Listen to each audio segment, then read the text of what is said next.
It's up to us to make sure its plot stays fictional.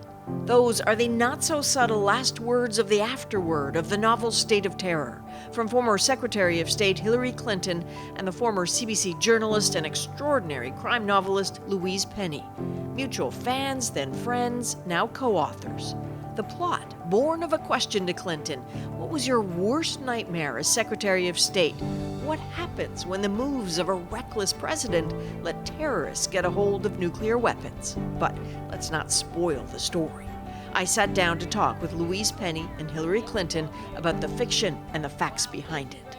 Louise, nice to see you. I was just checking the law in Canada. I think we have to refer to you as Your Highness now. I'm not sure. Is that right?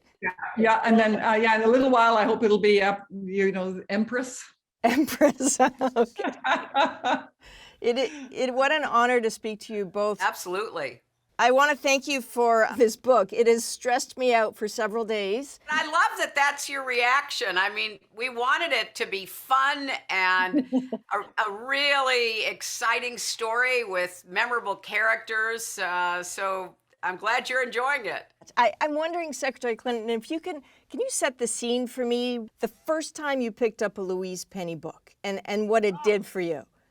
This book is really rooted and about friendships, and one of the key relationships is with the woman who was my best friend since 6th grade. And of course, every time I was in Chicago, Betsy was with me, and she started telling me about this new author that she had discovered named Louise Penny. So I started with Still Life, the very first, and then just kept going. And lucky for us, Louise's publisher read an interview with Betsy in 2016 in which she talked about how much we both loved Louise Penny. So one thing led to the other. But I immediately bonded to her, and we became very close very fast, which is very rare for me, I must say. So Louise is now friends with this whole group of people that Betsy and I went to high school with and have known, forever. And it's such a joy, and part of what, inspired our character called Betsy. And the bond that Ellen, the Secretary of State, the main character, has with her counselor, Betsy. As you said, it's meant to be a thrill, and it is a thriller. It's got action, it's got adventure, it's got explosions. Yes, it does. There are a lot of bodies all over the world in this book. Right out of the gate too, right?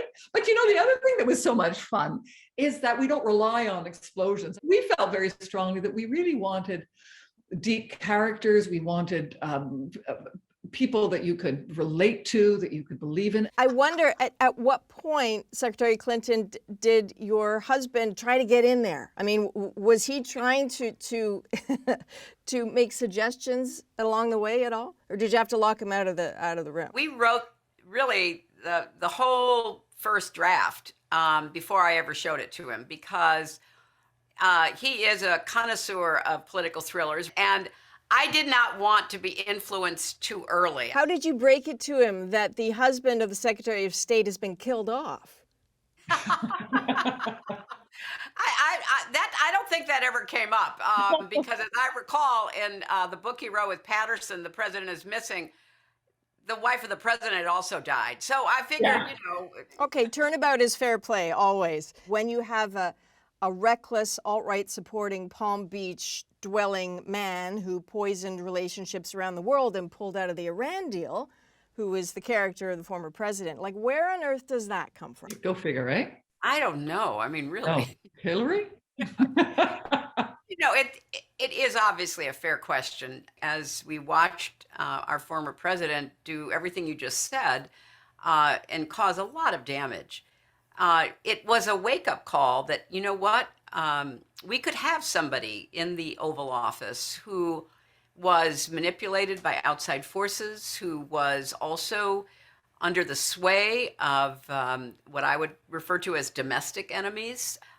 So although it is not him, certainly the characteristics that we saw displayed for 4 years informed our discussions. There's also this moment where the Secretary of State goes after President Ivanov in Russia and gives him a piece of her mind. And I wonder, what does it feel like for you, Secretary Clinton, to write that? Like, how cathartic was that? Did it save you about a year's worth of therapy writing this out?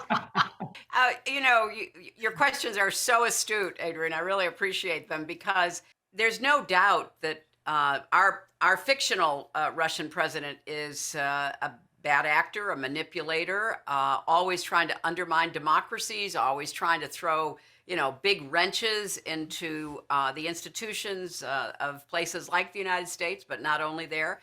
So yeah, it was cathartic because somebody like that poses a continuing danger, and we didn't want people to forget that. The other thing that's so interesting was that we started writing this a year and a half ago, discussing it a year and a half ago, before the Afghan pullout, before all of this. Before the election. We didn't before know. The election. She foresaw every step that has happened along the way. The pullout, the chaos, the Taliban coming in, Al-Qaeda coming in with the Taliban.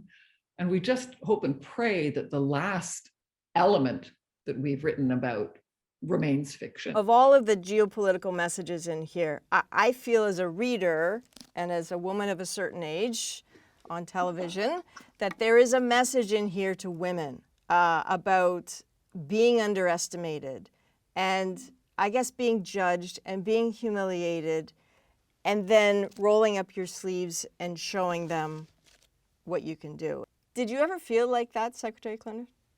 Oh, absolutely. And the whole point of making our protagonists, the heroes of this story, two women of a certain age who, yes, have to use their wits, have to be resilient, have to keep going through not just being underestimated, but as you rightly say, being belittled. And it is meant to be a message, I think, first of all, to ourselves, as Louise and I worked on this, but also more generally, as you rightly point out, women have to own our own power. We won't be defined by anyone. We get right. to define ourselves. We've all felt diminished and belittled, but we've gotten up and done it anyway.